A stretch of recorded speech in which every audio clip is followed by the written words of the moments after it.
إن الحمد لله نحمده ونستعينه ونستغفره ونعوذ بالله من شرور أنفسنا ومن سيئات أعمالنا من يهده الله فلا مضل له ومن يضلل فلا هادي له أشهد أن لا إله إلا الله وحده لا شريك له وأشهد أن محمدا عبده ورسوله يا أيها الذين آمنوا اتقوا الله حق تقاته ولا تموتن إلا وأنتم مسلمون وبعد فإن أصدق الحديث كتاب الله وخير الهدي هدي محمد صلى الله عليه وسلم وشر الأمور محدثاتها وكل محدثة بدعة وكل بدعة ضلالة رب زدني علما رب اشرح لي صدري ويسر لي أمري اللهم علمني وعلمني اللهم فهمني واشرح صدري للقرآن العظيم ومعانيه وحكمه ومواعظه ونصائحه وعلمني القول البليغ واللسان الفصيح والحكم الرشيد واجعلني من العلماء الراسخين الربانيين الذين أوتوا الحكم وقضوا بها ودعوا إليها ونصحوا عبادك ونشروا دينك وجاهدوا في سبيلك حتى أتاهم اليقين رب يسر ولا تعسر وتمم بالخير اللهم أقول وبك التوفيق. கண்ணியத்திற்கும் மதிப்பிற்கும் உரிய அல்லாஹ்வின் அடியார்களே, அன்பிற்குரிய சகோதரர்களே சகோதரிகளே, அல்லாஹுடைய அருளால் அல் குர்ஆனுடைய விரிவுரையை நாம் தொடர்ந்து பார்த்து வருகிறோம், படித்து வருகின்றோம். அந்த தொடரிலே அல்ஹம்துலில்லாஹ் இன்று இன்ஷா அல்லாஹ் ஒரு புதிய சூறாவை நாம் ஆரம்பிக்க இருக்கின்றோம். இந்த சூரா சூரத்துல் கத்ர் என்று அறியப்படுகிறது. 97வது சூரா. 97 தானே? 97வது சூரா. இந்த சூறாவில் 5 வசனங்கள் இடம்பெறுகின்றன. நாம் நம்முடைய வழமைப்படி எப்போதும் நேரடியாக இந்த சூறாவுடைய விளக்கங்களாக இமாம்கள் என்ன கூறுகிறார்களோ அதை நாம் இன்ஷா அல்லாஹ் பார்ப்போம். பிறகு படிப்பினைகள் பாடங்களுக்குள் நாம் செல்வோம். முதலாவதாக இமாம் தபரி ரஹிமஹுல்லா அவர்களுடைய தப்சீரை நாம் எடுத்துக்கொள்வோம். அதற்கு முன்பாக சூராவுடைய பொருளை நாம் பார்ப்போம். முதலாவதாக முதல் வசனத்திற்கு பிஸ்மில்லாஹிர் ரஹ்மானிர் ரஹீம். இன்னனா என்று இருக்கும். இன்ன நிச்சயமாக, நஹ்னு அதனுடைய லமீர் முத்தசில், நஹ்னு என்பது லமீர் முன்ஃபசில், அதனுடைய நா முத்தக்கல்லின் பன்மை. இன்னனா நிச்சயமாக நாங்கள். நீங்கள் குர்ஆனில் இரண்டுமே பயன்படுத்தப்பட்டிருக்கும். இன்னனா என்பதும் பயன்படுத்தப்பட்டிருக்கும். செக் பண்ணுறீங்க எந்த ஆயத்தில் வருதுன்னு.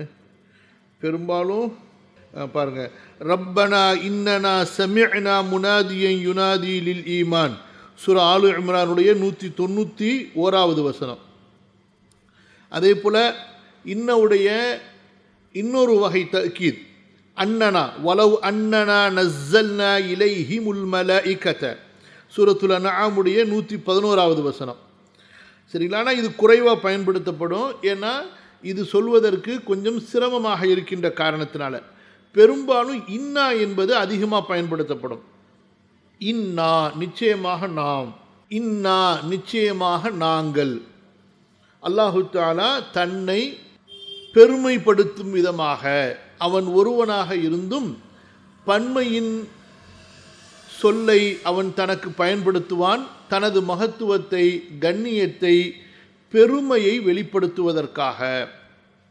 இன்னா நிச்சயமாக நாம், அன்சல்னா அன்சல யுன்சிலு சுலாசி மஸீத் ஃபீஹி பிஹர்ஃபின் வாஹித், ஒரு எழுத்து அதிகப்படுத்தப்பட்ட சுலாசி மஸீத் ஃபீஹி.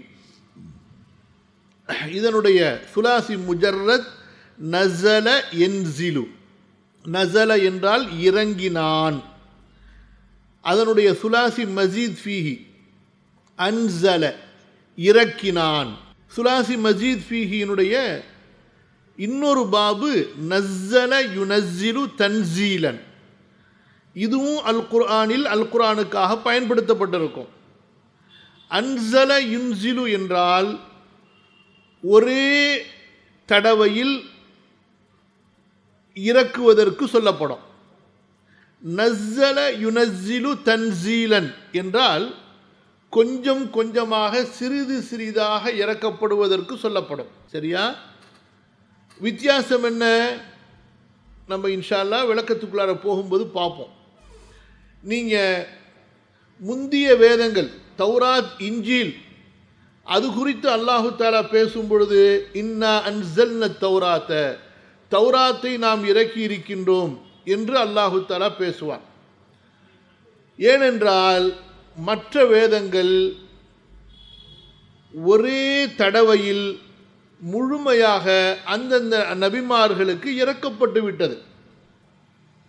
அல் குர்ஆன் அப்படி அல்ல. அல் குர்ஆன் சிறிது சிறிதாக, அல் குர்ஆன் சிறிது சிறிதாக தேவைகளுக்கு ஏற்ப காரணங்களை முன்னிட்டு இறக்கப்பட்டது. அதாவது வானத்திலிருந்து, முதல் வானத்திலிருந்து. ஸோ அதை சுட்டி காட்டும் பொழுது நஸ்ஸல என்ற அந்த சொல் பயன்படுத்தப்படும். இந்த இடத்துல அல்லாஹ் சுப்ஹானஹு வ தஆலா அன்ஸல என்று பயன்படுத்தி இருக்கின்றானே, அதற்கு என்ன காரணம் என்றால், இங்கு அல்லாஹு தஆலா இந்த குர்ஆன் இறக்குவதை சொல்வது இருக்கிறது, இது லவ்ஹுல் மஹ்ஃபூஸ், அல் லவ்ஹுல் மஹ்ஃபூஸிலிருந்து முழுமையாக முதல் வானத்திற்கு இறக்கப்பட்டதை அல்லாஹு தஆலா குறிப்பிடுகின்றான். ஆகவே இந்த இடத்துல அன்ஸல யுன்சிலு என்பதிலிருந்து வரக்கூடிய அன்ஸல்னா என்ற சீகா என்ற சொற்றொடர் பயன்படுத்தப்பட்டிருக்கிறது. புரிந்ததா இல்லையான்னு தெரியல. புரிந்தாலும் அல்ஹம்துலில்லாஹ், புரியலனாலும் அல்ஹம்துலில்லாஹ். நீங்கள் அடுத்து தொடர்ந்து படித்தீர்களேயானால் நஹ்வுலா, அப்போ உங்களுக்கு இந்த வீடியோவை திரும்ப பார்க்கும் பொழுது உங்களுக்கு பயனுள்ளதாக இருக்கும் இன்ஷா அல்லாஹ். ஹைர். இன்னா நிச்சயமாக நாம், அன்ஸல்னா இறக்கினோம். எதை இறக்கினோம்? ஹூ, இதை இறக்கினோம். அல்லது ஹூவா அதை என்று சொல்லலாம். இதை அதை ரெண்டு அர்த்தமுமே சொல்லலாம். அப்போ ஹூ என்ற தமீர் எதை சுட்டுகிறது, எதை குறிக்கிறது? நாம் ஓதிக்கொண்டிருக்கக்கூடிய குர்ஆனை குறிக்கிறது.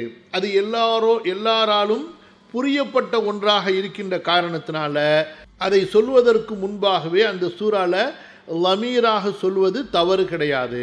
அப்படி இல்லை என்றால் ஒரு பொருளை சொல்வதற்கு முன்பாக அதை லமீர் சுட்டு பேரை கொண்டு சொல்வது கூடாது. இப்போ முஹம்மது வந்தார், அவர் சாப்பிட்டார், அவர் தூங்கினார் என்று சொல்லலாம். ஹதீஜா வந்தால், அவள் சாப்பிட்டாள், அவள் தூங்கினாள் என்று. இப்போ முன்னாடி ஒரு பேரே இல்லை. அவர் வந்தார், அவர் சாப்பிட்டாரு, அவர் தூங்கினாரு என்று யாராவது கருத்து சொன்னால், ஒரு செய்தி சொன்னால், நீங்கள் டென்ஷன் ஆகிடுவீங்க. இப்போ அவர்னா யாருப்பா? மனுஷனா, நாயா, பூனையா, குதிரையா? அவர் யாருப்பா? அவர் மனுஷனா யார் அப்படின்னு கேட்பீங்க. ஒரு பெயரை சொன்னதற்கு பிறகுதான் சுட்டு பெயர் பயன்படுத்தப்படும் எல்லா மொழிகள்லையும். ஆனால் அது முன்கூட்டியே அறியப்பட்டதாக இருக்குமே ஆனால், முன்கூட்டியே அறியப்பட்ட ஒன்றாக இருக்குமே ஆனால், ஒன்று கண்ணியத்திற்காக அந்த பெயர் சொல்லப்படாமல் இருக்கும், அல்லது அந்த பெயரை சொல்வதற்கு விருப்பம் இல்லாமல் அது சொல்லப்படாமல் இருக்கும். இப்போ உதாரணத்துக்கு 2 பேர் வந்தாங்க, 2 பேர் பேசிக்கிட்டு இருக்கிறாங்க. சாடையாக ஒருத்தரை பற்றி பேசணும். இந்த ஆள் இருக்கார்ல, அவர் வந்தார்ப்பா அப்படின்னா அவங்களுக்கு புரிஞ்சிடும். அப்போ அவர் பேர் அங்கே நம்ம சொல்ல விரும்பலை அப்படின்னு சொல்லிட்டு. ஸோ 2 காரணங்களுக்காக வேண்டி பெயர் சொல்லப்படாமல் லமீர் பயன்படுத்தப்படும். குர்ஆனில் கண்ணியத்தை முன்னிட்டும் எல்லோருக்கும் அது சம்பந்தமான சர்ச்சை பேசப்பட்டு கொண்டிருக்கக்கூடிய காரணத்தினால அந்த வார்த்தை அந்த சொல் சொல்லப்படாமலேயே அங்கே அதனுடைய சுட்டு பேர் லமீர் சொல்லப்படும். கவனிங்க. இன்னா நிச்சயமாக நாம், அன்ஸல்னா இறக்கினோம். எதை? ஹூ, இதை, அதாவது இந்த வேதத்தை, நீங்கள் ஓதுகின்ற இந்த குர்ஆனை இறக்கினோம். சரி, இந்த இடத்துல என்ன நோக்கம்? எப்போது இறக்கினோம் என்பது நோக்கம். ஃபீ லைலத்தில் கத்ரி, அல் கத்ர் என்ற இரவிலே இறக்கினோம். அல் கத்ர் என்றால் கண்ணியம் அல்லது நிர்ணயம், நிர்ணயித்தல். நிர்ணயித்தலுடைய இரவிலே, கண்ணியத்தினுடைய இரவிலே இந்த வேதத்தை நாம் இறக்கினோம். ஆக இந்த வசனம் சொல்லக்கூடிய செய்தி என்ன? ஒன்று, அல்லாஹு தஆலா இந்த குர்ஆனை இறக்கினான். இது நபி ஸல்லல்லாஹு அலைஹி வஸல்லம் அவர்களால் உருவாக்கப்பட்டதோ சிந்திக்கப்பட்டதோ அவர்களால் ஏற்படுத்தப்பட்டதோ அல்ல. இரண்டாவது, இது எப்போது இறக்கப்பட்டது? லைலத்துல் கத்ர் என்ற ஒரு மகத்தான இரவில் இறக்கப்பட்டது. சரியா? இதோடு நம்ம இன்றைய பாடத்தை இந்த வசனத்தோடு நம்ம நிறுத்திக்கொள்வோம். தஃப்சீருக்கு போவோம். இன்னா அன்ஸல்நாஹு ஃபீ லைலத்தில் கத்ரி. நல்லா கவனிங்க. இன்னா நிச்சயமாக நாம், இன்னனா என்பதனுடைய சுருக்கம் அன்ஸல்னா, அன்ஸல, அன்ஸலா, அன்ஸலு, அன்ஸலத், அன்ஸலதா, அன்ஸல்ன, அன்ஸல்த, அன்ஸல்துமா, அன்ஸல்தும், அன்ஸல்தி, அன்ஸல்துமா, அன்ஸல்துன்ன, அன்ஸல்து, அன்ஸல்னா. நாங்கள் இறக்கினோம். எதை? ஹூ, இதை, அதாவது நீங்கள் ஓதுகின்ற இந்த குர்ஆனை. எப்போது இறக்கினோம்? ஃபி, இல், லைலத்தி, இரவு, அல் கத்ரி, கண்ணியம் மிக்க, கண்ணியத்துடைய, நிர்ணயத்தினுடைய. நம்ம இன்ஷா அல்லாஹ் உள்ளார போகும் பொழுது நம்ம பார்ப்போம், இந்த இரவுக்கு ஏன் கண்ணியம் என்று சொல்லப்பட்டது, அல்லது இந்த இரவுக்கு ஏன் கதிர், நிர்ணயம் என்ற அர்த்தம் வார்த்தை சொல்லப்பட்டது. நம்ம விளக்கத்துக்குள்ளார போகும் பொழுது பார்ப்போம் இன்ஷா அல்லாஹ். சரி, இப்போ நம்ம தஃப்சீருக்குள்ளார போவோம். அல் கௌலு ஃபீ தஅவீலி கௌலிஹி தஆலா இன்னா அன்ஸல்நாஹு ஃபீ லைலத்தில் கத்ர் என்ற இந்த அல்லாஹுவின் கூற்றின் விளக்கத்தில் கருத்தாவது, யகூலு தஆலா ذிக்ருஹு, இன்னா நிச்சயமாக நாம், அன்ஸல்னா இறக்கினோம், ஹாதல் குர்ஆன இந்த குர்ஆனை, ஜும்லத்தன் வாஹிதத்தன் ஒரே தடவையில், ஜும்லரா மொத்தமாக, ஒரே தடவையில் மொத்தமாக, அதாவது கம்ப்ளீட்டாக முழுமையாக, இலஸ்ஸமாஇ துன்யா முதல் வானத்திற்கு, இலஸ்ஸமாஇ துன்யானா கீழ்வானத்திற்கு. கீழ்வானம் என்பது எது? இந்த பூமிக்கு மேலே முதலாவதாக இருக்கக்கூடியது கீழ்வானம். எதை கவனித்து? அல்லாஹுடைய அர்ஷை கவனித்து. ஃபீ லைலத்தில் கத்ரி, லைலத்துல் கத்ர் என்ற இரவிலே, வஹிய அது, லைலத்துல் ஹுக்மி அது தீர்ப்பளிக்கப்படக்கூடிய ஒரு இரவாகும். அல்லத்தி யக்தில்லாஹு ஃபீஹா கதா அஸ்ஸனதி, அந்த இரவில்தான் ஓர் ஆண்டுக்கான விதியை, தீர்ப்பை அல்லாஹ் சுப்ஹானஹு வ தஆலா முடிவு செய்து வெளிப்படுத்துகின்றான். வஹுவ மஸ்தருன் மின் கௌலிஹிம் கதரல்லாஹு அலைய ஹாதல் அம்ர, அல்லாஹ் என் மீது இந்த காரியத்தை விதித்தான், நிர்ணயித்தான், முடிவு செய்தான் என்று அரபியிலே சொல்லப்படக்கூடிய வாசகத்திலிருந்து, அதாவது கதர யக்குதுரு கத்ரன், கதர யக்குதீருல, கதர யக்குதிரு என்றால் ஆற்றல் பெறுவது, வலிமை பெறுவது, சக்தி பெறுவது. கதர யக்குதுரு, ஃபஅல யஃப்உலு என்ற வசன, அதாவது நிர்ணயிப்பது, திட்டமிடுவது, முடிவு செய்வது. வபி நஹ்வில்லதி குல்னா ஃபீ தாலிக கால அஹ்லுத் தஅவீல், குர்ஆனின் விரிவுரையாளர்கள் நாம் கூறிய இந்த கருத்துக்கு ஒப்பதான் அவர்களும் கருத்து கூறியிருக்கின்றார்கள். ذிக்ரு மன் கால தாலிக قال حدثنا ابن المثنى قال حدثني عبد الأعلى قال حدثنا داود عن إكرمة عن ابن عباس رضي الله عنهما وعنهم قال نزل القرآن كله مرة واحدة في ليلة القدر في رمضان إلى السماء الدنيا. குர்ஆன் முழுமையாக ஒரே தடவையில் லைலத்துல் கத்ரில் ரமதான் மாதத்தில் முதல் வானத்திற்கு இறங்கியது. அப்படியே அர்த்தம் பாருங்கள், சரியாக வந்துக்கிட்டே இருக்கும். குர்ஆன் முழுமையாக ஒரே தடவையில் லைலத்துல் கத்ர் இரவில் ரமதான் மாதத்தில் முதல் வானத்திற்கு, இப்போ போய் இந்த நஸலுக்கு அர்த்தம் செஞ்சிடணும், இறங்கியது. فكان الله إذا أراد أن يحدث في الأرض شيئا أنزله منه حتى جمعه. இந்த பூமியில் அல்லாஹ் சுப்ஹானஹு வ தஆலா அந்த அல் குர்ஆனிலிருந்து ஒன்றை அடுத்து புதிதாக இறக்குவதாக இருந்தால், அந்த முதல் வானத்திலிருந்து அல்லாஹ் சுப்ஹானஹு வ தஆலா அந்த வசனத்தை பூமிக்கு இறக்குவான். இப்படியாக அல் குர்ஆனை பூமியில் அல்லாஹ் சுப்ஹானஹு வ தஆலா முழுமைப்படுத்தினான். ஒன்றாக அல்லாஹு தஆலா அமைத்து விட்டான். முதல் வானத்திலிருந்து கொஞ்சம் கொஞ்சமாக சிறிது சிறிதாக இறக்கி பூமிக்கு அல்லாஹ் சுப்ஹானஹு வ தஆலா முழுமைப்படுத்தினான். இப்னு அப்பாஸ் ரலியல்லாஹு அன்ஹுமா அவர்களுடைய மற்றொரு அறிவிப்பிலே வருகிறது, அன்ஸலல்லாஹுல் குர்ஆன இல ஸமாஇ துன்யா ஃபீ லைலத்துல் கத்ரி. அல்லாஹு தஆலா அல் குர்ஆனை முதல் வானத்திற்கு லைலத்துல் கத்ர் இரவிலே இறக்கினான். வகான அல்லாஹு இதா அராத அன் யூஹிய மின்ஹு ஷைஅன் அவ்ஹாஹு.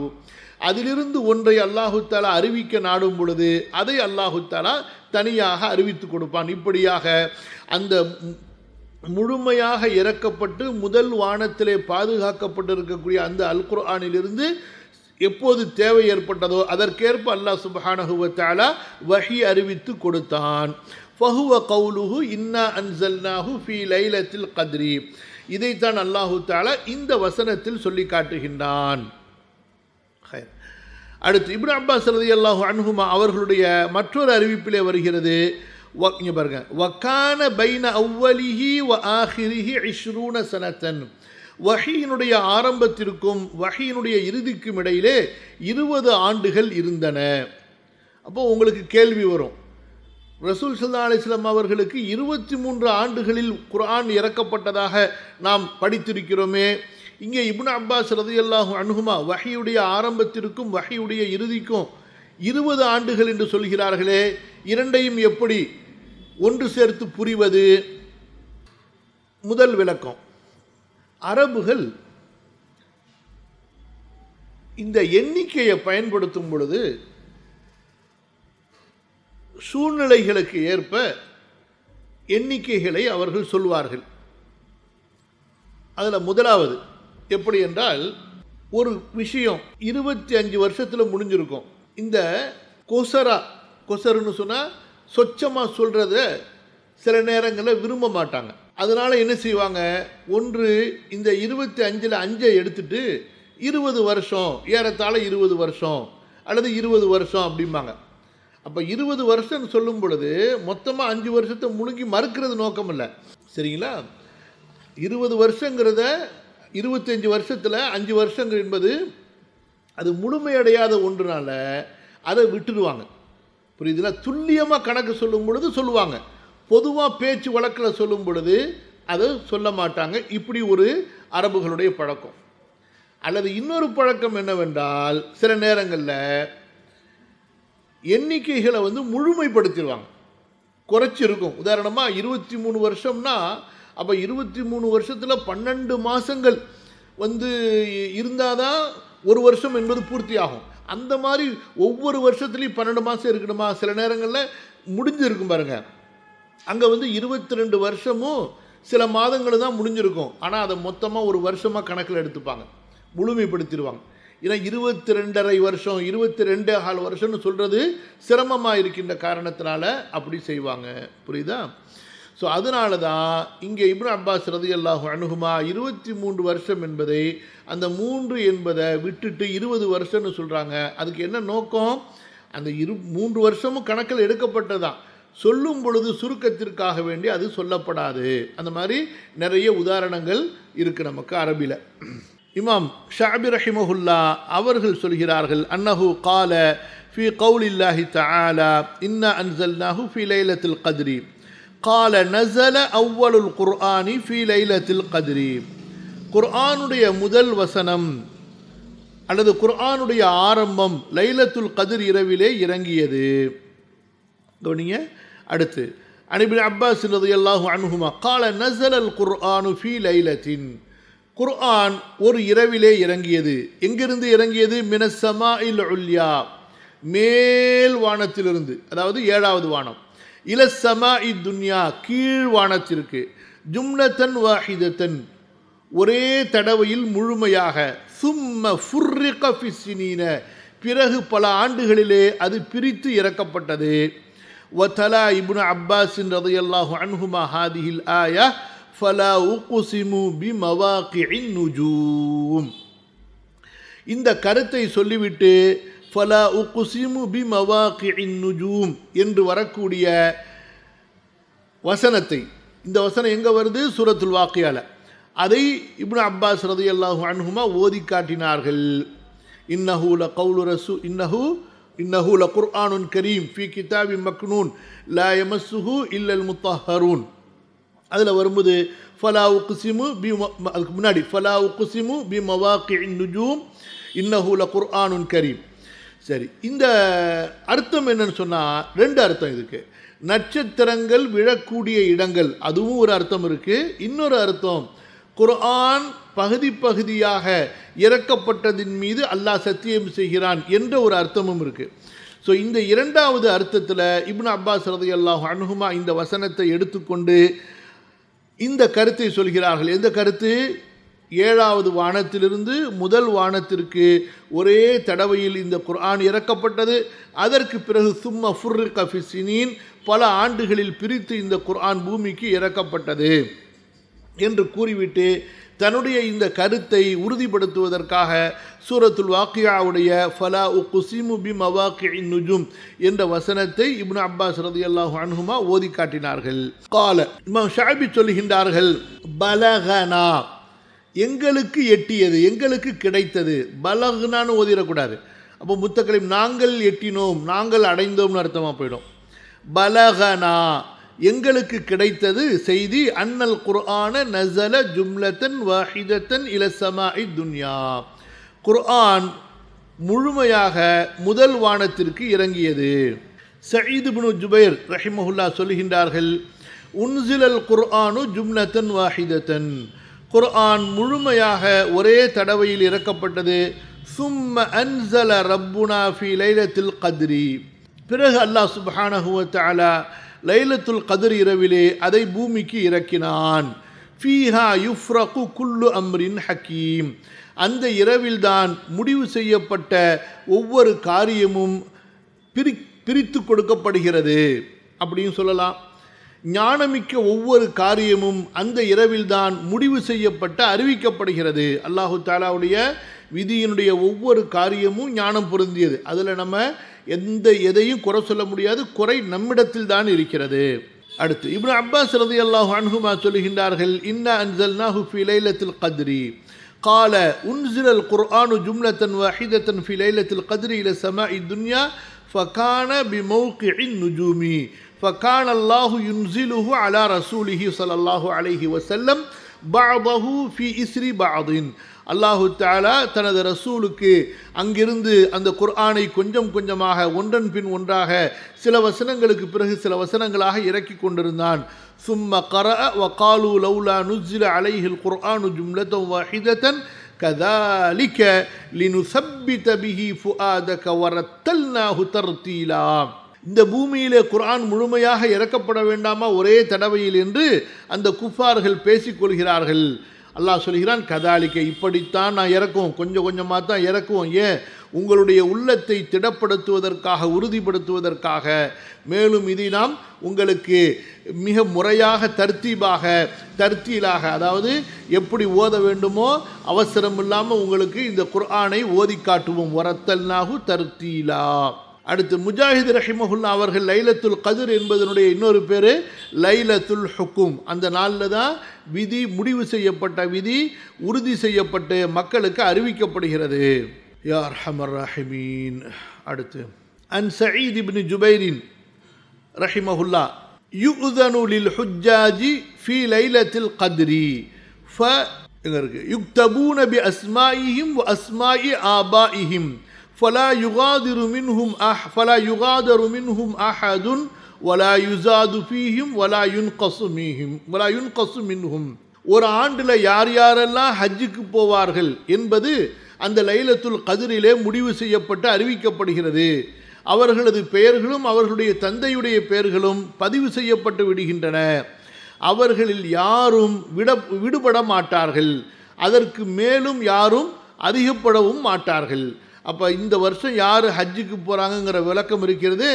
இது ரமதான் மாதத்துடைய லைலத்துல் கத்ருடைய இரவில் முடிவு செய்யப்பட்டு அறிவிக்கப்பட்டு விடுகிறது. இது ஒரு அதிகப்படியான கருத்து. கால ரஜுலுன் லில் ஹஸனி வ அன அஸ்மஉ ரஅய்து லைலத்துல் கத்ரி ஃபி குல்லி ரமதானின் ஹிய. அதாவது ஒருத்தர் ஹஸன் இப்னு ஹசன் பஸ்ரி ரஹிமஹுல்லா அவங்களிடத்தில் பேசி கொண்டிருக்கிறார். அப்போ ரபியா இப்னு குல்சுப் என்ற அந்த அறிவிப்பாளர் 2 பேருடைய உரையாடலை கேட்டுக்கொண்டிருக்கிறார். அந்த மனிதர் என்ன சொல்கிறார்,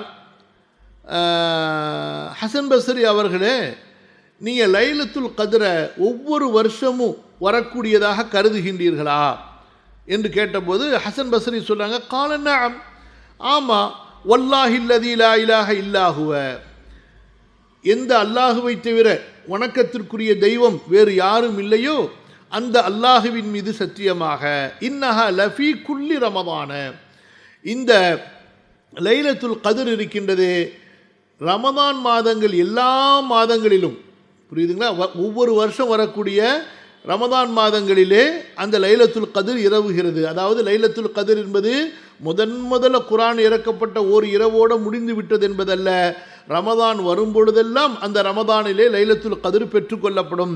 வ இன்னஹா லைலத்துல் கத்ரி ஃபீஹா யுஃப்ரகு குல்லு அம்ரின் ஹக்கீமின் ஃபீஹா யக்தில்லாஹு குல்ல அஜலின் வ அமலின் வ ரிஸ்கின் இலா மிஸ்லிஹா, அந்த இரவு தான் லைலத்துல் கத்ருடைய இரவு.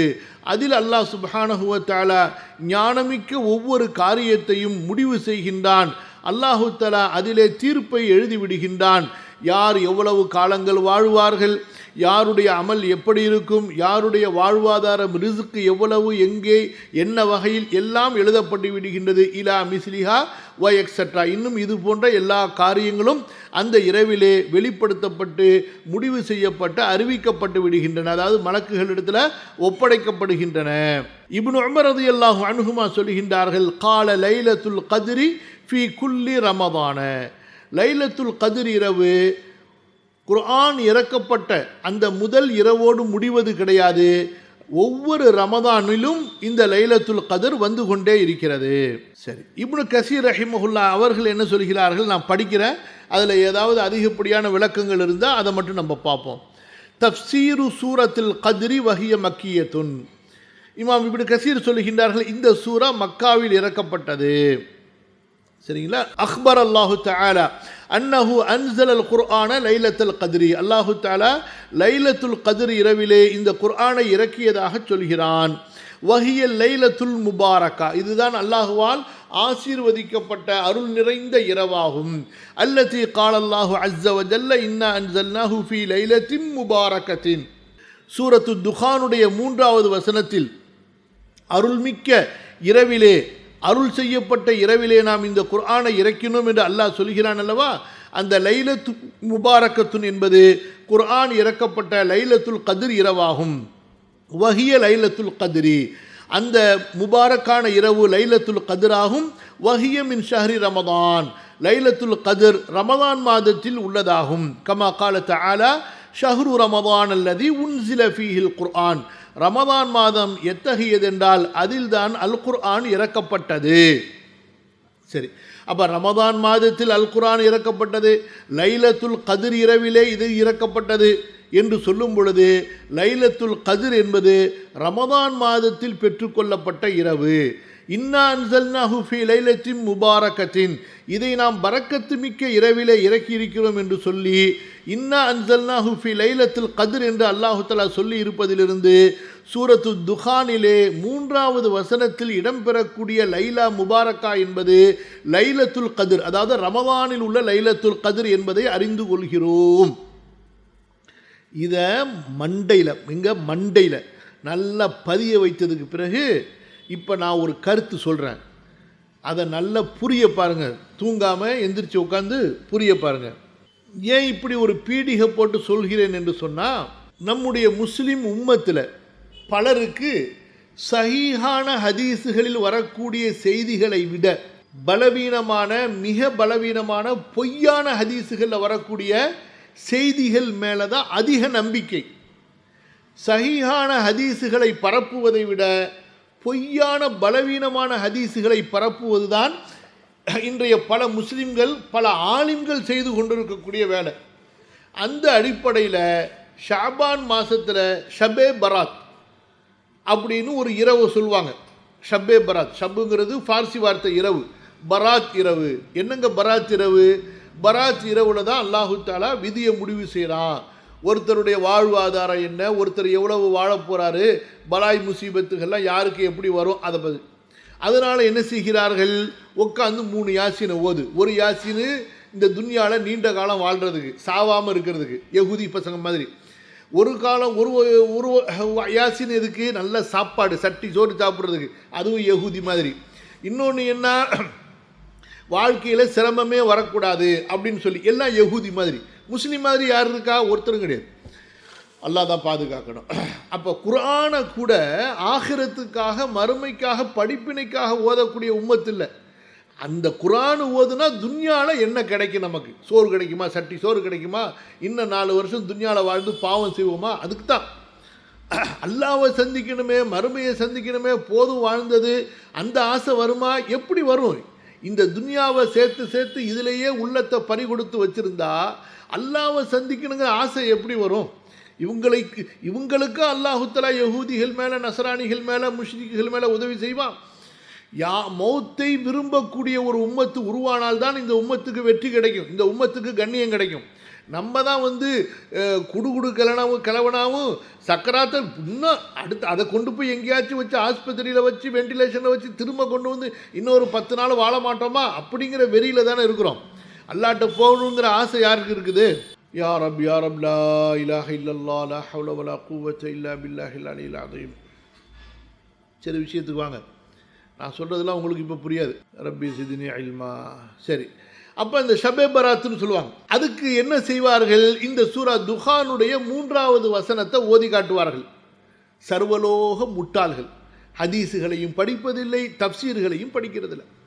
அதனால தான் இமாம் இப்னு கஸீர் ரஹிமஹுல்லா அவர்கள் இங்கே மறுத்து இந்த மாதிரியான, அதாவது தவறாக புரிந்து கொண்டு மக்களை தவறாக வழிநடத்தக்கூடிய மக்களுக்கு மறுப்பு சொல்வதற்காகத்தான் சூரத்து துஹானில் உள்ள 3வது வசனமோ இந்த 97வது அத்தியாயத்தில் இருக்கக்கூடிய இன்னா அன்சல்னாஹு ஃபீ லைலத்துல் கத்ர் என்பதும் ஒரே கருத்தை சொல்லக்கூடியது. அதாவது குர்ஆன் லைலத்துல் கத்ரிலே இறக்கப்பட்டது, அந்த லைலத்துல் கத்ரில் தான் அல்லாஹு தஆலா பரக்கத்துகளை இறக்குகின்றான், அதில் தான் எல்லாமே தீர்ப்புகள் முடிவு செய்யப்படுகின்றன. ஃபீஹா யுஃப்ரகு குல்லு அம்ரின் ஹக்கீம் என்பதை இங்கே குர்ஆனுடைய வசனங்களை கொண்டு உறுதிப்படுத்தி மறுப்பு சொல்லுகின்றார்கள். பலவீனமான பொய்யான ஹதீஸுகளின் அடிப்படையில் ஷபே பராத் என்று உருவாக்கி கொண்ட ஒரு கூட்டத்திற்கு.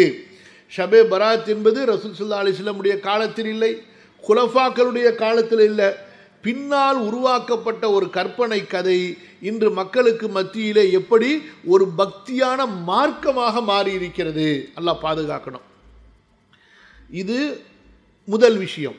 2வது விஷயம், சூஃபி கூட்டம், அதே போல தப்லீக் கூட்டம், அவர்களை சார்ந்த கூட்டங்கள், இவர்களுடைய ஒரு நிலைப்பாடு என்னவென்றால், நல்ல கவனிங்க, லைலத்துல் கத்ர் என்பது ரமதான் மாசத்தில் மட்டும் உள்ளதல்ல, ரமதான் மாதம் அல்லாத மற்ற மாதங்களிலும் லைலத்துல் கத்ர் வரலாம்.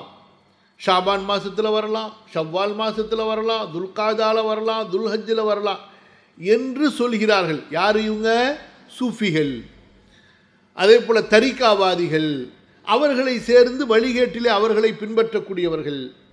ஸோ அந்த வகையான முட்டாள்களுக்கும் பதில் சொல்கிறதுக்காக வேண்டிதான் இமாம் இப்னு கஸீர் ரஹ்மத்துல்லாஹி அலைஹி, அட அறிவாளிங்களா, கடைந்தெடுத்த முட்டாள்களா, லைலத்துல் கத்ர் என்பது ரமதானில் மட்டும்தானா பெற்றுக்கொள்ளப்படும்? ஏன்னா அல்லாஹு தஆலா ஷஹ்ரு ரமதான் அல்லதி உன்சில ஃபீஹில் குர்ஆன் என்று சொல்கிறான். அந்த உன்சில ஃபீஹில் குர்ஆன் என்பது இன்னா அன்சல்னாஹு ஃபீ லைலத்துல் கத்ர் என்று சொல்கிறான். அப்படி இருக்கும்போது லைலத்துல் கத்ர் ரமதானில் மட்டும்தானே வர முடியும், வேற மாதத்தில் எப்படி வர முடியும்? வேற மாதத்தில் வருவதற்கு என்ன வாய்ப்பு இருக்கிறது, வேற மாதத்தில் வருவதற்கு என்ன வாய்ப்பு இருக்கிறது என்பதை தெளிவுபடுத்தி அந்த வழிகட்ட கூட்டங்களுக்கு மறுப்பு சொல்கிறார்கள் இமாம் இப்னு கஸீர் ரஹ்மத்துல்லாஹி அலைஹி. புரியுதா?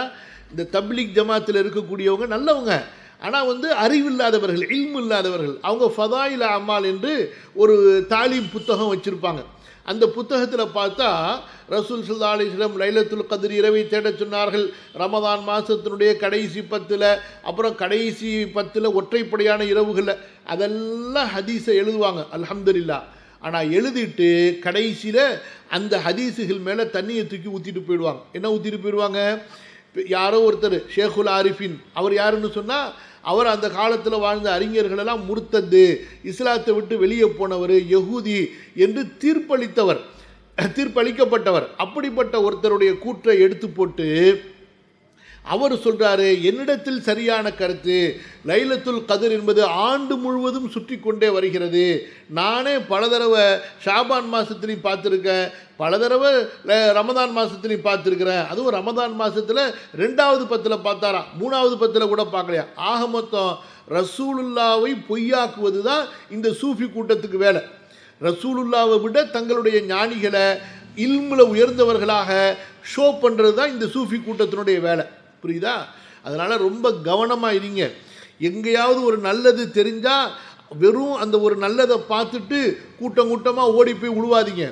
உண்மையிலேயே அது ஆதாரபூர்வமானதாக அந்த நல்லது, அதுக்கு ஆதாரம் இருக்கா, அதோடு சேர்ந்து முன்ன பின்ன இவங்க என்ன செய்கிறாங்க, அந்த செயல் நம்முடைய கொள்கையோடு உட்படுதா முரண்படுதா, இதெல்லாம் கவனித்து விட்டு தான் நம்ம ஒரு ஜமாத்தோடு சேர முடியும். சும்மா ஒருத்தங்க 4 பேர் பள்ளிவாசலுக்கு தொழுவாங்கன்னு கூப்பிட்டாங்கிறதுக்காக வேண்டி அவங்க பின்னாடி ஓடிட முடியாது. புரியுதா? கவனிங்க. قال ابن عباس رضي الله عنهما وغيره أنزل الله القرآن جملة واحدة من اللوح المحفوظ. அல்லாஹு தஆலா ஒரே தடவையில் முழுமையாக அல்லௌஹுல் மஹ்ஃபூதிலிருந்து குர்ஆனை இலா பைத்துல் இஸ்ஸத்தி மினஸ் ஸமாஇ துன்யா, கீழ்வானத்தில் இருக்கக்கூடிய பைத்துல் இஸ்ஸா கண்ணியத்தின் இல்லம் என்ற அந்த இல்லத்திற்கு அல்லாஹ் இறக்கினான். சும்ம நஸ்ஸல முஃபஸ்ஸலன், பிறகு அல்லாஹு தஆலா அதை பிரித்து இறக்கினான். பிஹஸ்பில் வகாயிஇ, நிகழ்வுகளுக்கு ஏற்ப. ஃபி 23 சனத்தன், 23 ஆண்டுகளிலே. இங்கே பாருங்கள், இப்னு அப்பாஸ் ரலியல்லாஹு அன்ஹுமா அவங்களுடைய கூற்று இங்கே 23ங்கிறது தெளிவாகவே வந்துவிட்டது. அலா ரசூலில்லாஹி ஸல்லல்லாஹு அலைஹி வஸல்லம், அல்லாஹுடைய தூதர் ஸல்லல்லாஹு அலைஹி வஸல்லம் அவர்களுக்கு. அடுத்து இமாம் குர்துபி என்ன சொல்கிறாங்கன்னு பார்ப்போமா? இமாம் குர்துபி, ஓகே, அல்ஹம்துலில்லாஹ். அல்லாஹும்ம யஸ்ஸிர் ரப்பி ஸித்னி இல்மா. சரி, நாளைக்கு பார்ப்போம் இமாம் குர்துபி சொல்கிறத. இன்றைக்கி இது வரைக்கும் போதும் இன்ஷா அல்லாஹ். சரிம்மா, மைக் ஆன் பண்ணுறேன்.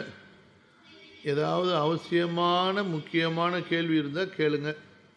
குறிப்பாக பாடங்கள் ஏதாவது புரியாமல் இருந்தால் கேளுங்க. ஒருத்தங்க கேட்கும்போது மற்றவங்க அமைதியாகிடுங்க. சொல்லுங்கம்மா. சலாம். என்னன்னா உஸ்தாத், என்னுடைய மக வந்து யூஎஸ்ல இருக்காங்க. அங்க வந்து கொஞ்சம் டீப்பா இருக்காங்க, ஒரு சின்ன வில்லேஜ் மாதிரி அங்க டிஃபரன்ஸ் விட்டு அங்க இருக்காங்க. அங்க வந்து என்னன்னா ஹலால் மீட்டே கிடைக்க மாட்டேங்குது உஸ்தாத். ஹலால் மீட்டே அங்க வந்து கிடைக்கல.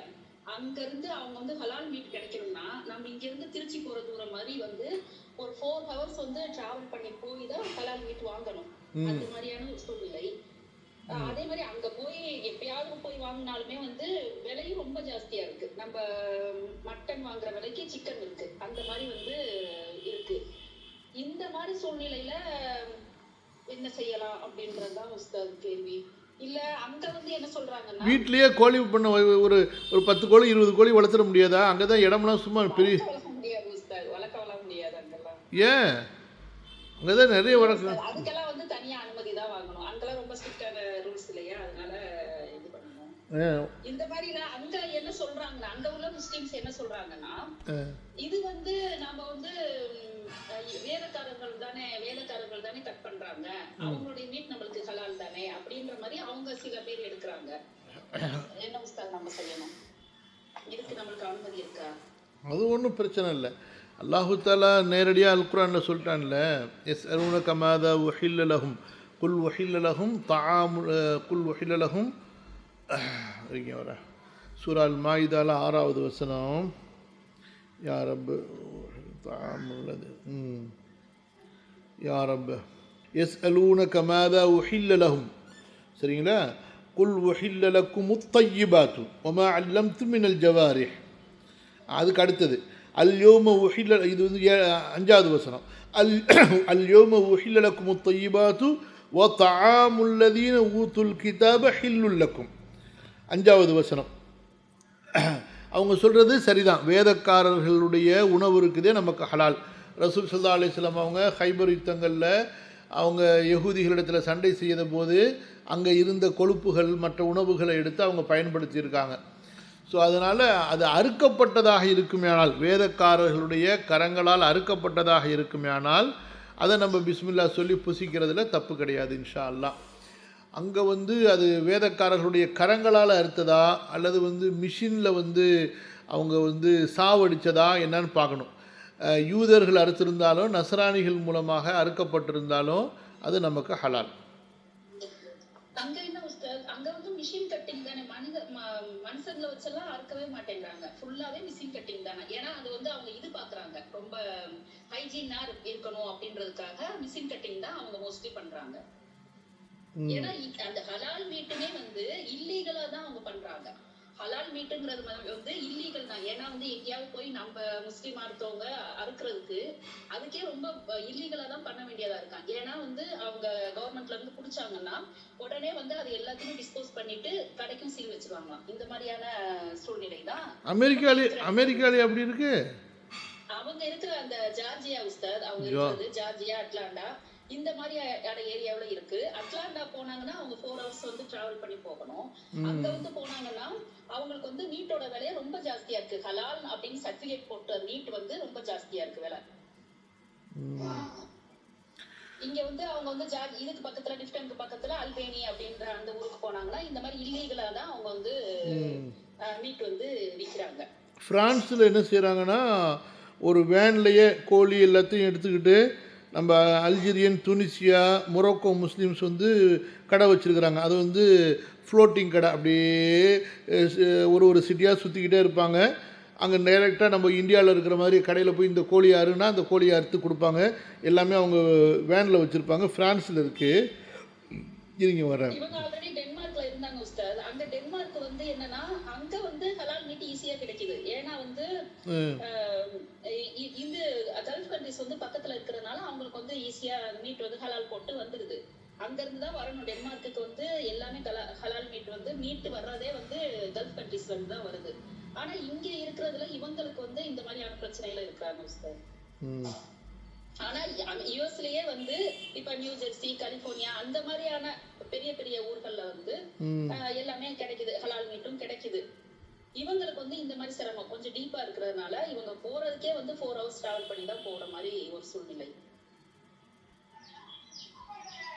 அவங்க அங்க இருக்கிறவங்க என்ன செய்யறாங்கன்னா இது வேதக்காரர்களுடைய தானே அப்படின்னு சொல்லிட்டு அவங்க எடுத்துக்கிறாங்க. கரெக்ட் தான். அதை மாற்று கருத்தே கிடையாது. என்ன சொல்றாங்கன்னா அறிஞர்களுக்கு மத்தியில வேதக்காரர்கள் தங்களுடைய சிலைகளுக்கு அறுக்காம தங்களுடைய உணவுகளுக்காக அறுத்திருந்தாங்கன்னு சொன்னால் அதெல்லாம் மாற்று கருத்தே கிடையாது. தாராளமாக அதை சாப்பிட்லாங்கிறதுல யூதர்கள், கிறிஸ்தவர்கள், மஜூசி, முஷ்ரிக்குகள் கிடையாது. ஆனால் இப்போ என்னன்னு சொன்னால் கையில் அறுக்காமல் அவங்க மிஷினில் இருக்கிறாங்கல்ல, அதுதான் இது பார்க்குறேன். இருங்க. وطعام الذين أوتوا الكتاب حل لكم وسكت فما يعتقدونه طعاما ولم يحرم بعينه فهو حلال ولا تسأل إلا ما علمت يقينا أنه حرام لا نأكله لأنه حرام بعينه الظأن والماذ نأكلها إلا إذا علمنا أن هذه الشاة نفسها ذبحت على غير الطريقة الإسلامية على أن بعض العلماء السابقين واللحي يقولون حتى ولو خنقوها خنقا وهم يعتقدونها حلالا فهي حلال لك لأن الله قال تعالى وطعام الذين أوتوا الكتاب هم اعتقدوه طعاما فهو حلال لنا لكننا لا نرى هذا نرى أنه لا بد من إنهار الدم وذكر اسم الله عليه أنا ممن تحل ليس علينا بل ولا لنا أن نسأل كيف ذبحتموه وهل سميتم الله عليه.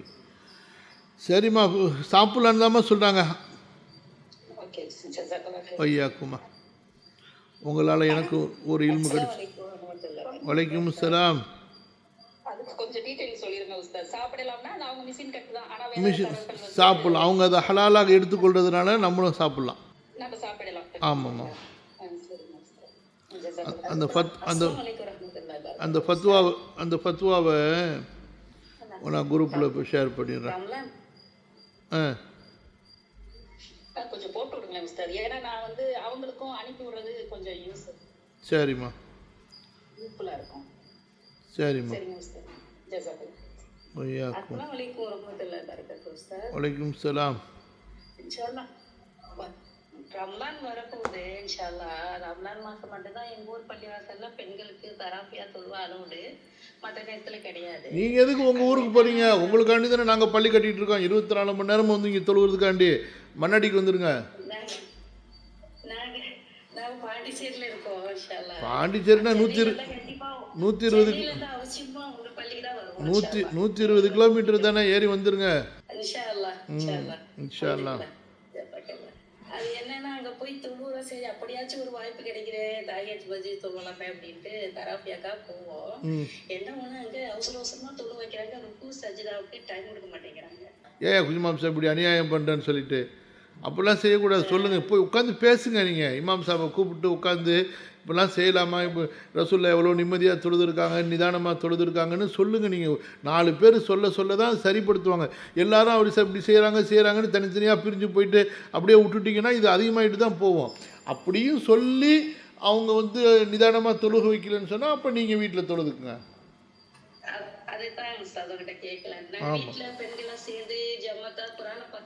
தாராளமாக குரானை பார்த்து ஓதி தொழு வைக்கலாம். உங்களில் யார் தப்பு இல்லாமல் நல்ல திருத்தமாக ஓதுவாங்களோ அவங்கள வந்து குரானை பார்த்து ஓத சொல்லி அவங்க பின்னாடி தொழுங்க. நீங்கள்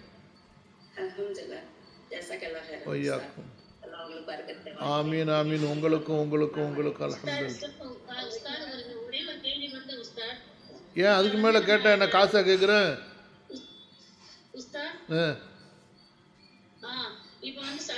ஆனா நான் எங்க காசு கேட்டேன் ஆமாங்கிறீங்க.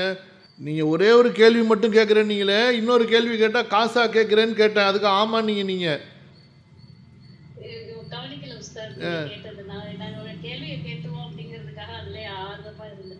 சொல்லுங்க. இப்போ வந்து நம்ம சஜிதால வந்து ஃபர்ல சுன்னத்து நஃபில் இந்த மாதிரி இதுல வந்து தொழுகிறோம். அப்ப தொழுகையில இருந்து சலாம் கொடுக்க முன்னாடி அந்த சஜிதால நம்மளுடைய உலக தேவைகளை வந்து கேட்கலாமா? நமக்காக பிள்ளைகளுக்காக கேட்கக்கூடிய தேவைகளை வந்து சஜிதால அந்த மாதிரி சலாம் கொடுக்க முன்னாடி அந்த தொழுகையிலே சஜிதால கேட்கலாமா உஸ்தாத்?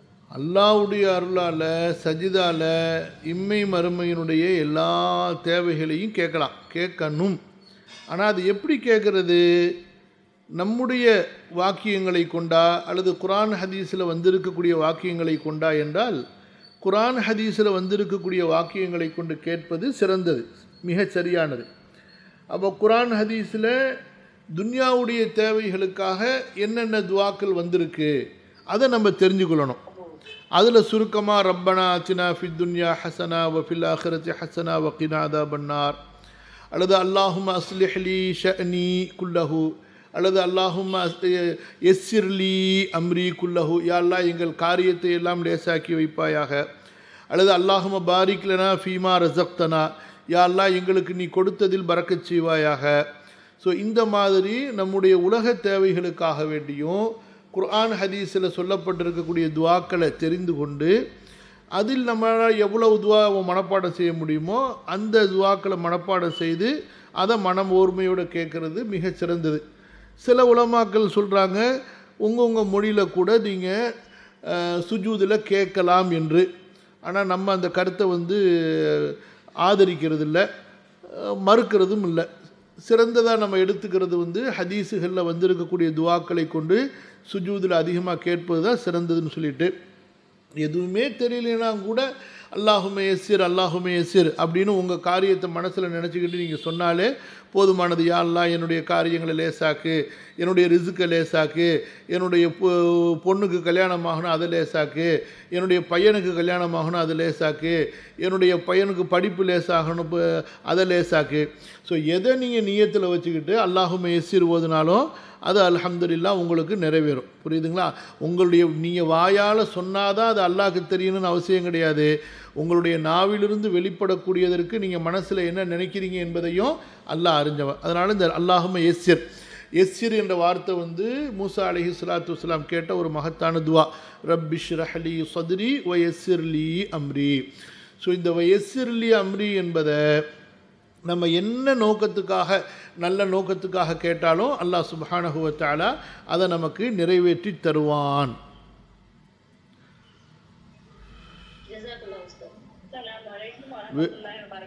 ஏன் அது பேர் எங்கேயும் ஓட போகிறீங்களோ?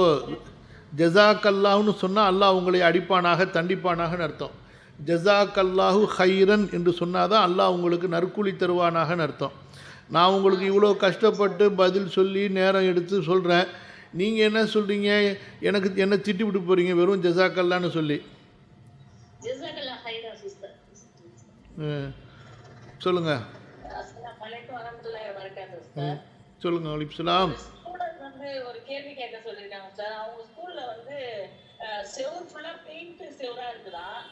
பாத்ரூம் போய் ஒது செய்ய முடியல நுகத்தோல் வருதுக்கு. அப்ப அந்த பெயிண்ட் செவுத்துல ஒது செய்யலாமா, டைமிங் செய்யலாமான்னு கேக்குறாங்க. ஏன் பாத்ரூம் போய் ஒழு செய்ய முடியல?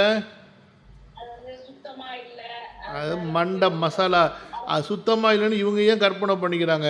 ஸோ இவங்க பாத்ரூம் போயிட்டு ஒரு வாளி தண்ணி எடுத்து ஊற்றி விட்டு ஒழு செய்ய வேண்டியது. வசுவசா மண்டையிலே போடுங்க. அப்படிலாம் முதல்ல அந்த கேள்வியே கேட்கக்கூடாது. அழகாக பாத்ரூமில் ஒழு செய்யலாம். பாத்ரூமில் ஒரு வாளி தண்ணி ஊற்றி விட்டுட்டு ஒழு செய்ய சொல்லுங்கள். அவ்வளோதான். அந்த கேள்விக்கே பதில் சொல்லாதீங்க. செவுத்தில் எப்போ தயமம் செய்யலாம்? தண்ணி கிடைக்கலன்னா தயமம் செய்யலாம், அல்லது தண்ணி பயன்படுத்த முடியாத அளவுக்கு உடல் சுகம் இல்லை என்றால் தயமம் செய்யலாம். அது எல்லா செவத்துலேயும் தயமம் செய்யலாம், மண்ணில் செய்யலாம், நமக்கு முன்னாடி இருக்கக்கூடிய எந்த பொருள்கள் மேலே வேணாலும் நம்ம தயமம் செய்யலாம். ஒய்யாக்கும் என்னம்மா சொல்லுங்க. வலைக்குமுஸ்ஸலாம் வலைக்குமுஸ்ஸலாம் வலைக்குமுஸ்ஸலாம் ரஹ்மத்துல்லாஹி வபரகாத்து. நீங்கள் பாட்டுக்கு கேள்வியை கேட்டுக்கிட்டே இருங்க. நீங்க பயான்ல வந்து விலாயத்துங்கிற வார்த்தை யூஸ் பண்ணீங்க. விலாயத்தை என்ன சார்? விலாயத்துனா இந்த வழி இருக்கிற நெருக்கம்னு அர்த்தம். இறை நெருக்கம். வலிமார்கள் கூட நெருக்கமா இருக்காங்கல்ல, எப்படி? அது புரியல சிஸ்டர், புரியல. அவ்வளோ நேரம் அதுக்கு நம்ம பயன் பண்ண அல்லாஹ்வுடைய நேசர்கள் விலாயத்துன்னு சொல்லி அல்லாஹ்வுடைய நேசம் கிடைக்கிறது. அது எப்படி கிடைக்கும்? ஒரு தனி ஆடையில் கிடைக்காது. தனியாக ஒரு அதுக்குன்னு சொல்லி ஒரு தனி வேலைகளோ செயல்களோ திக்ர்களோ கிடையாது. அல்லாஹ்வுடைய சட்டத்திட்டங்களை நம்ம எந்தளவு பேணுறோமோ அந்தளவு அல்லாஹு தாலாவுடைய விலாயத்து கிடைக்கும். விலாயத்துனா அல்லாஹ்வுடைய நெருக்கம், அல்லாஹ்வுடைய நட்பு, அல்லாஹ்வுடைய அன்பும் அவனுடைய அரவணைப்பும் கலந்த நெருக்கத்திற்கு விலாயத்துன்னு சொல்லுவாங்க. அதுலேருந்து வந்து தான் வலியுல்லா, அல்லாஹ்வுடைய நேசர்னு, அல்லாஹ்வுக்கு நெருக்கமானவர்னு. நீங்கள் வந்து விலாயத்துன்னு உடனே அவுலியாக்கள்கிட்ட போய் கபூரில் முட்டினோன்னு அவர் கொடுப்பாருன்னு நினைக்காதீங்க. அல்லாஹ் கொடுக்குறது தான் விலாயத்து. மண்டையில் போடுங்க.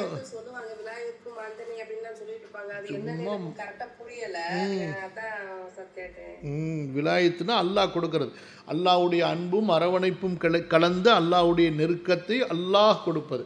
அவரை அல்லாஹ் வழியாக எடுத்துக்கொள்வான். அது எப்போன்னு சொன்னால், யார் வந்து ஹலால் ஹராமை ரொம்ப சரியான முறையில் பின்பற்றுகிறார்களோ, வாழ்க்கையில் ரொம்ப பேணுதலாக இருக்கிறாங்களோ, அதாவது ஹராமை விட்டு தப்பித்து கொள்வதற்காக ஹலாலானதையும் விடுகின்றார்களோ, இந்த ஹலாலு நம்மை கொண்டு போய் ஹராமில் சேர்த்திடக்கூடாது என்பதற்காக வேண்டி ஹராமை பயந்து ஹலாலை விட்டும் யார் தவிர்ந்திருக்கிறார்களோ, அந்த அளவுக்கு அல்லாஹ்வுடைய பயம் யாருடைய உள்ளத்தில் வருதோ அவர்களுக்கு அல்லாஹ் கொடுக்கக்கூடிய அன்பும் அரவணைப்பும் கலந்த நெருக்கம், அதுக்கு பேர் தான் விலாயத்துன்னு சொல்லுவாங்க.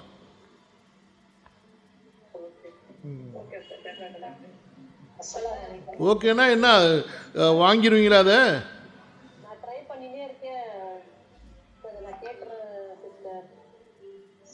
என்னம்மா என்கிட்ட பேசுகிறீங்களா? என்கிட்ட யார்கிட்ட பக்கத்தில் பேசிக்கிட்டு இருக்கீங்களோ? இங்கே ஃபோனை ஆன் பண்ணி வச்சுட்டு. சரி, ஓகே, நல்லதும்மா. ஓகே, சரி, முடிச்சுமா. வேறு எதுவும் கேள்வி இருக்கா? சொல்லுங்க.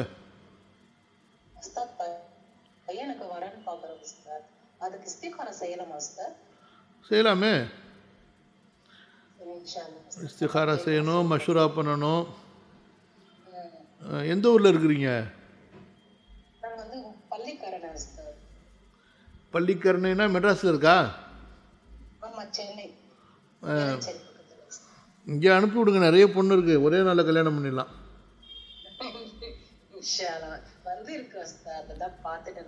எங்க இங்கே அனுப்பி இங்கே கூட்டிட்டு வாங்க, ஒரே நாளில் நிக்கா பண்ணிடலாம். இங்கே வந்து பையன் இங்க இல்ல உஸ்தாத், வெளியூர்ல இருக்கிறாரு. அவர் வரத்துக்கு ஒரு 4 மாசம். கல்யாணம் இங்கே வந்து என்ன பண்ணுவார்? ஆமா ஆமா, இங்க வந்து தான் பண்றாரு. அப்புறம் என்ன இருக்குது, அவர் எப்போ வராரோ கூட்டிகிட்டு வந்துடுங்க. இன்ஷா அல்லாஹ் உஸ்தாத். ஆமாம், இன்றைக்கி பேசி வைக்கிறது, 10 மாதம் கழித்து கல்யாணம் பண்ணுறது, மண்டபம் தேடுறது, மண்ணாங்கட்டி தேடுறது, சமையல்காரனை தேடுற வேலையே வச்சுக்கூடாது. இன்றைக்கி பேசினோமா 2 நாளில் கல்யாணம் முடிஞ்சு போச்சு, அவ்வளோதான். தாருல் உதால உங்களுக்கு ஹால் இருக்குது, எங்கள்கிட்ட சமைக்கிறதுக்கு ஆள், சாப்பாடுக்கு ஆள் எல்லாம் இருக்குது. எல்லாம் பிஸ்மில்லா பிஸ்மில்லான்னு சொன்னோம்னா எல்லாம் ரெடி ஆகிடும். நீங்கள் செலவே பண்ண தேவையில்லை, சிரமமே பட தேவையில்லை. செலவு பண்ணுங்கள், சிரமப்பட நாங்கள் கல்யாணம் பண்ணி வைக்கிற மாதிரி ஆகிப்போடும் கடைசியில். அது வேறு, நீங்கள் சிரமமே பட தேவையில்லை. நீங்கள் மாப்பிள்ளையை கூட்டிகிட்டு வந்தால் போதும், பொண்ணு இங்கே இருக்குது காட்டுவோம், பிடிச்சிருக்கா, மாப்பிள்ளைக்கு பொண்ணு பிடிச்சிருக்கா, அவ்வளோதான், முடிஞ்சு போச்சு. பொண்ணு பிடிச்சிருக்குன்னா கல்யாணம் முடிஞ்சு போச்சு, அவ்வளோதான். இந்த பத்திரிக்கை அடிக்கிறது, ஊரை கூப்பிடணும், அவங்கள கூப்பிடணுங்கிற வேலையை வச்சுக்கூடாது நம்மள்ட்ட, அவ்வளோதான். இருக்கிறவங்கள கூப்பிட்டு கல்யாணம் பண்ணிவிட்டு அதுக்கப்புறமா நீங்கள் போய் ஊரில் சொல்லிக்கோங்க, அவ்வளோதான். என்ன உஸ்தாத்? இன்ஷா அல்லாஹ். ஆமாம், இன்ஷா அல்லாஹ். வெட்டு 1 துண்டு 3, 2 கிடையாது, துண்டு 3 முடிச்சிட வேண்டியதான் கதை. இன்ஷா அல்லாஹ் உஸ்தாத். ஆமாம், இந்த கல்யாணம் காட்சின்னு மண்டையில் டென்ஷனே ஆகாதீங்கம்மா. இன்றைக்கி சுபு தொழுதமா ஜமாத்தா, இன்றைக்கி வந்து துவா செஞ்சோமா, குரான் ஓதனமா, அதை பற்றி கவலைப்படுங்க. இதெல்லாம் ஒரு மேட்ரே கிடையாது. உங்கள் பையனுக்கு எந்த பொண்ணு எழுதப்பட்டிருக்கோ அந்த பொண்ணு கிடைக்க தான் போகுது. லேசாக்கிங்க, தேவையில்லாத எதிர்பார்ப்புகளை சேர்க்காதீங்க. இன்றைக்கி என்ன, பையன் சைட்லேயும் புள்ள சைட்லேயும் எங்கே பார்த்தாலும் ஓவர் எதிர்பார்ப்பு, என்ன பயங்கரமான எதிர்பார்ப்பு. இப்போ ஒவ்வொருத்தங்களும் இரண்டாவது என்ன விஷயம்னு சொன்னால், அவங்கவுங்க தகுதிக்கு தகுந்த மாதிரி எதிர்பார்க்கணும். எப்படி எதிர்பார்க்கணும்? என் தகுதிக்கு தகுந்த மாதிரி நான் எதிர்பார்க்கணும். அதையும் மறந்துடுறாங்க. என்ன, எங்கள்கிட்ட ஒரு மேனேஜர் இருந்தார், என்ன அவனுக்கு குறை சொல்லன்னு சொல்லலை, அவனே ஒரு ஒல்லி பிச்சானா இருப்பான், அவனே ஒரு நல்ல சூப்பரான கருப்பாக இருப்பான். அவனுக்கு பொண்ணு தேடினா எனக்கு வெள்ளை பொண்ணு தான் வேணும், எனக்கு உயரமான, இவனே ஒரு குட்டை, உயரமான பொண்ணாக வேணும், ஒல்லியான பொண்ணாக வேணும், அழகான வெள்ளையான பொண்ணாக வேணும்னு சொல்லிட்டு, அட ஏன்டா இப்படி அநியாயம் சொல்லு. அல்லான்னா கிடச்சிருப்பது, அல்லாவுக்கு வந்து எதுவுமே சிரமம் கிடையாது. ஆனால் மண்டையில் ஒன்றை ஏற்றிக்கிட்டு அதுவே அல்ஹம்துலில்லாஹ் ஹலாலாக ஒரு மனைவி, ஹலாலாக ஒரு கணவன், முடிஞ்சு போச்சு, லைஃபு போய்கிட்டே இருக்க வேண்டியதான். சொர்க்கத்தில் போய் எல்லாம் மாறிட போகிறோம். எல்லாம் 14ஆம் இரவு சந்திரனுடைய அழகை போல எல்லாம் மாற்றிட போகிறான். சொல்லுங்கள், எதுக்கு இந்த துன்யாவில் போய் அழகுக்கு போய் கவலைப்பட்டுக்கிட்டு டென்ஷன் ஆகிக்கிட்டு? அல்ஹம்துலில்லாஹி ரப்பில் ஆலமீன், அவ்வளோதான். இன்ஷா அல்லாஹ் துவா பண்ணுங்க உஸ்தாத். சரி, ரொம்ப ஆம்பளை விட்டு குடும்பத்துக்காரங்க என்ன செய்கிறாங்க, பையனுக்கு பொண்ணு பார்க்கும்போது எங்களுக்கு அப்படியே அழகாக வேணும், வட்ட முகமாக வேணும், அப்படி வேணும், இப்படி வேணும், படிச்சிருக்கணும், அது பண்ணியிருக்கணும், இது பண்ணியிருக்கணும். எப்பாடி வந்த கண்டிஷன்லாம் பார்த்தீங்கன்னா பெருசாக இதாக போச்சு. அதே போல் வந்து ஒரு கூட்டம் வந்தாங்க கல்யாணத்துக்கு, பொண்ணு மாப்பிள்ளை பார்க்குறது, அந்த மேனேஜரை பார்க்குறதுக்கு தான். பார்த்தோன்னே எல்லாம் உட்காந்து பேசிக்கிட்டே இருந்தோடனே பையன் என்ன சம்பாதிக்கிறாருன்னு கேட்டாங்க. நாங்கள் வந்து நீங்கள் மாப்பிள்ளை பார்க்க வந்தீங்களா அல்லது நீங்கள் இன்கம் டேக்ஸ் ஆஃபீஸ்லேருந்து வந்தீங்களான்னு கேட்டோம். புரியல அவங்களுக்கு, என்ன சொல்லிங்கன்னு கேட்டாங்க. இல்லை, நீங்கள் வந்து மாப்பிள்ளை பார்க்க வந்தீங்களா அல்லது இன்கம் டேக்ஸ் ஆஃபீஸ்லேருந்து வந்தீங்களா? இல்லைங்க, பையன் எவ்வளோ சம்பாதிக்கிறான்னு தெரிய வேணாமான்னு சொல்லி நான் சொன்னேன், ஒன்றும் பிரச்சனை இல்லை, எங்கள் தெருவுக்கு பக்கத்தில் 2 ஏடிஎம் மிஷின் இருக்குது, அதில் நிறைய காசு இருக்குது, அதுக்கு போய் உங்கள் பையனை உங்கள் பொண்ணை போய் கட்டி வைங்க, எப்போ வேணாலும் நீங்கள் காசு எடுத்துக்கிட்டே இருக்கலாம் அப்படின்னு சொன்னோம். ஏன்னா அதுக்கப்புறம் மீறி இல்லைங்க, இப்போ தெரியணுமா இல்லையா, குடும்பத்தை வச்சு காப்பாற்றுவானா இல்லையா தெரியணுமான்னு சொல்லிட்டு அதோட எந்திரா வெளியே போடா அப்படின்ட்டோம். அதோடு ஓடியே விட்டாங்க. அப்புறம் என்ன செஞ்சாங்கன்னா, ஒரு பையனுடைய அத்தா வந்தார், நல்ல பேக்ரவுண்டு உள்ள ஒரு பொண்ணாக சொல்லுங்கள் முஃப்தி சாப் அப்படின்னாரு. நான் சொன்னேன், என்கிட்ட ஒரு பொண்ணு இருக்குது, அந்த பொண்ணுக்கு வீட்டுக்கு பக்கத்தில் நல்ல ஒரு ஃபுட்பால் கிரவுண்டு இருக்குது, வேணால் அந்த பொண்ணை வேணால் கட்டிங்க, உங்களுக்கு அந்த கிரவுண்டு நீங்கள் கேட்குற மாதிரி நல்ல பேக்ரவுண்டு பெருசாக இருக்கும், எப்போ வேணாலும் போய் விளாட்லான்னு சொல்லிட்டு. என்ன, ஸோ இப்படி தான் மனிதர்கள் என்ன பண்ணுறது, எல்லாம் வந்து சுற்றி காசு பணம், காசு பணம், காசு பணம், சொத்து சுகம், என்னத்தரா இதை எடுத்துகிட்டு போக போகிறீங்க சொல்லுங்கள் பார்க்குறேன். நம்முடைய முன்னோர்களை நினச்சி பாருங்கள், நம்முடைய முன்னாடி வாழ்க்கையை நினச்சி பாருங்கள் எப்படி இருந்தோன்னு சொல்லிட்டு. அல்ஹம்துலில்லாஹ் அல்லாஹ் இன்றைக்கி எவ்வளோ கொடுத்துருக்குறான் நமக்கு சந்தோஷமாக. ஒரு பொண்ணை பார்க்கும் பொழுது இந்த பொண்ணு குடும்பம் நடத்துவாளா அப்படி பார்க்கணும்.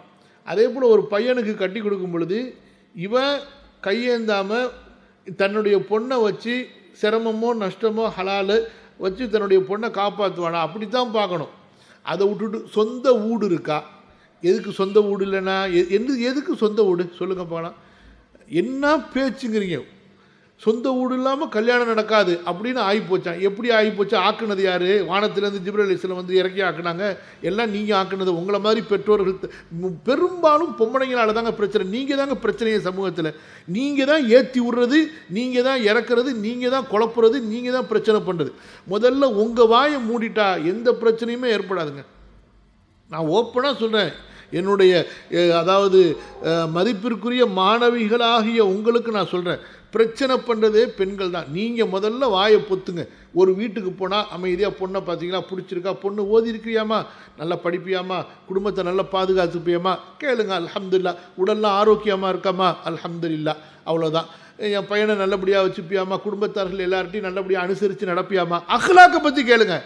உடனே அந்த உங்களுக்கு என்ன படிச்சிருக்கிற, என்ன காசு வச்சுருக்கிற, என்ன பணம் வச்சுருக்கிற, எதுக்குங்க பைத்தியகாரத்தனை மாதிரி கேள்விகள்லாம் கேட்குறீங்க? எதை கொண்டு வாழ்க்கை நடத்த போகிறோமோ அதை கேட்குறது கிடையாது. எது வாழ்க்கைக்கு அறவே சம்பந்தம் இல்லையோ அதை கேட்குறது. எவ்வளவு பிரச்சனைங்கிறீங்க. இந்த வீடு இருக்கிறீங்களா, அது சொந்த வீடா இல்லையா? என் சொந்த வீடு இல்லைன்னா நீங்கள் வாங்கி கொடுக்க போகிறீங்களா? வாடகை வீடாக இருந்தால் நீங்கள் காசு கொடுக்க போகிறீங்களா? அல்லது இது நாள் வரைக்கும் உங்கள்கிட்ட காசு கேட்டு தான் அவங்க வாடகை கொடுத்துக்கிட்டு இருந்தாங்களா? என்ன பேச்சு இதெல்லாம் சொல்லுங்க பார்க்கலாம். அல்லாஹ்க்கு அடுக்குமா பேச்சு? அதனால தான் வாழ்க்கையில் உள்ள நிம்மதியவே அல்லாஹ் பறிச்சிட்டான்.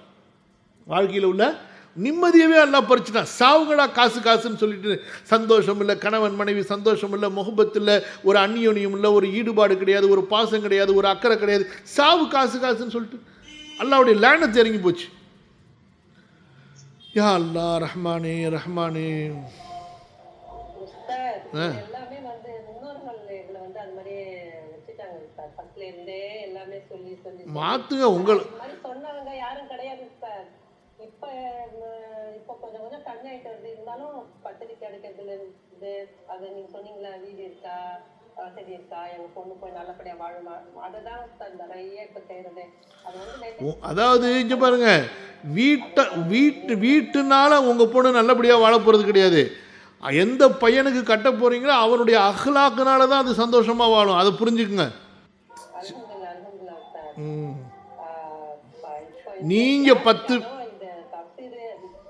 நீங்க 10 பேர் மாறுங்கம்மா. நீங்க 10 பேர் மாறுனீங்கன்னா இன்ஷா அல்லாஹ் உங்க ஊர்ல 100 பேரை நீங்க மாத்தலாம். சரிம்மா, ஏதாவது கூட குறைய சொல்லியிருந்தா மனம் பொறுத்துக்குங்க. என்னுடைய மனசுல உள்ள ஆதங்கத்தை நான் சொல்றேன், அவ்வளோதான். அதே போல் கல்யாணத்துக்கு செலவு பண்ணுற மாதிரி ஒரு மட்டமான செலவு எதுவுமே கிடையாது என்னை பொறுத்த வரைக்கும். கல்யாணத்துக்கு செலவு பண்ணி அழிக்கிற மாதிரி ஒரு மட்டமான செலவு, ஒரு மீடியமான ஒரு ஆவரேஜான உணவு, ஓரளவுக்கு எண்ணிக்கையை கூப்பிட்டு கொடுத்துட்டு முடிஞ்சு போச்சு, அவ்வளவுதான். ஆடம்பரமாக கல்யாணத்தை நடத்தணும், தன்னை பற்றி தான் கல்யாணத்தை பற்றி பெருமையாக சொல்லுங்கிறதுக்காக வேண்டி பெரிய மண்டபம் பிடிக்கிறது, பெரிய அலங்காரம் பண்ணுறது, பயங்கரமாக தன்னுடைய அளவுக்கு மீறி மக்களை கூப்பிடுறது, இது எதுவுமே வேஸ்ட்டு. இந்த செலவால் உங்களுக்கு ஒரு புண்ணியம் கிடைக்க போகிறது கிடையாது. உங்கள் தீனுக்கும் புண்ணியம் கிடையாது, உங்கள் துன்யாவுக்கும் புண்ணியம் கிடையாது. என்னுடைய மகளுடைய நிக்காஹுக்கு நீங்கள் இருந்தீங்களா? நீங்கள் இல்லைல்ல. மொத்தமே எங்கள் தாருலுதா ஸ்டாஃப் 20 பேர் 15 பேர் இருப்போம், அவ்வளோதான், முடிஞ்சு போச்சு. என்ன நான் போய் கூப்பிட்றதா இருந்தால் மெட்ராஸில் உள்ள குறைஞ்சது ஒரு 1000 பேர் கூப்பிடலாம். எதுக்கு கூப்பிட்டுக்கிட்டு எனக்கு அந்த காசை அதை விட 10 ஏழைக்கு நான் கொடுத்துட்டு போயிடுவேன். புரிஞ்சா இல்லையா? அவ்வளோதான். என்னுடைய சொந்த நண்பர்களே கூப்பிடலையே, சொந்த ஃப்ரெண்ட்ஸு, என்னோட 25-30 வருஷமாக என்னுடைய கஷ்ட நஷ்டங்களில் பங்களித்து கொண்டு இருக்கக்கூடிய என்னுடைய நண்பர்கள் அவங்க குடும்பத்துக்கு கூட ஃபோன் பண்ணி சொல்லலை, கூப்பிடல. நான் அவங்கவுங்க வேலையில் இருந்தாங்க. இருங்க, உங்கள் வேலையில் நீங்கள் இருந்துக்கிட்டே இருங்க. என் வீட்டு நிக்காகுன்னு நீங்கள் வர வேண்டிய அவசியமே கிடையாதுன்ட்டு நீங்கள் இருக்கிற இடத்துலேருந்து துவா பண்ணுங்கன்ட்டு, அவ்வளோதான், முடிஞ்சு போச்சு, அவ்வளோதான். அடுத்த நாள் மாப்பிள்ளை வீட்டிலக்காரங்க வலிமா வச்சாங்க, அவரை கூப்பிடுங்க இவரை கூப்பிடுங்க, யாரையும் கூப்பிட மாட்டேன். எங்கள் அம்மா வீட்டிலேருந்து எங்கள் வீட்டு அவங்க ரத்த பந்தம் எங்கள் அம்மா கூப்பிட்டு வந்தாங்கன்னா ஒரு 10 பேர் 20 பேரை கூப்பிட்டு வருவாங்க, முடிஞ்சு போச்சு. எங்கள் ஆஃபீஸ்லேருந்து ஒரு 15 பேர், மொத்தமாக 30 பேர், முடிஞ்சு போச்சு. அதுக்கப்புறம் நீ என்ன மாதிரி செய், சொல்லியாச்சு, இதுக்கு மேலே நீ செஞ்சினா உன் விருப்பம் போ அப்படின்னு சொல்லிட்டு முடிஞ்சு போட்டு வந்துக்கிட்டே இருந்துச்சு. லைஃப்பை லேசாக்கி பழகுங்கம்மா, டென்ஷன் ஆகாதீங்க. டென்ஷன் எதுக்கு ஆகுங்க? இன்றைக்கி குரான் ஓதலையே, இன்றைக்கி இபாதத்து செய்யலையே, இன்றைக்கி 4 ஹதீஸை மனப்பாடம் பண்ணலையே, இன்றைக்கி சாயந்தரம் மௌத்தா போனால் தௌபா கரெக்டாக செஞ்சுருக்கிறோமா, அதுக்கு டென்ஷன் ஆகுங்க.